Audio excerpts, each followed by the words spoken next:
June days are upon us. The sun greets me with its warm glow as I wander into the meadow in search of flowers. The grasses sway in the breeze as their plumes resemble wheat stalks in the wind. The daisies grace the roadsides and ditches with their white petals and gold centers. Ever since I was a little girl, I have loved to go outside and collect wildflowers. Most I would make into bouquets and bring inside, and the rest would safely be stored between the pages of our largest book to be flattened and preserved for a winter's afternoon of crafting. As the days of June quickly pass by, the local berries begin to ripen, and harvest time has begun. This morning we returned home with our baskets bursting with delicious red strawberries. What blessings of provision are all around us.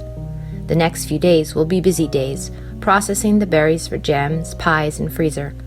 I have a delicious treat planned for dessert, and I do so wish you could join us.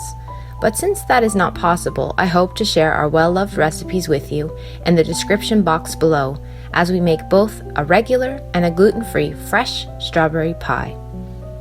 Making Grandma's fresh strawberry pie recipe has become a yearly tradition in our home, and tonight we hope to celebrate the end of our strawberry processing with a piece of it.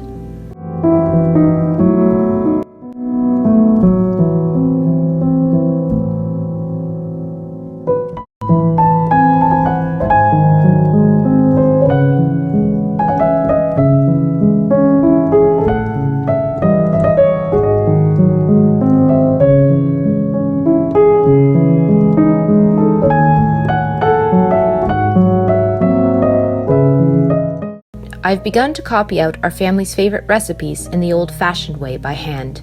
There's something special about pulling out a battered recipe card. It usually means it's a tasty recipe, and one that has helped served family for many years.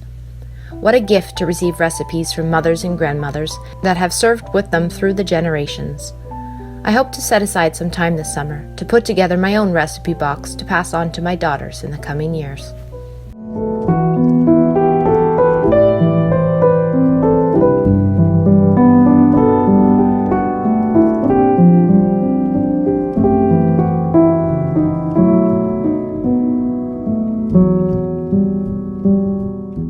The word of the Lord is right, and all his works are done in truth.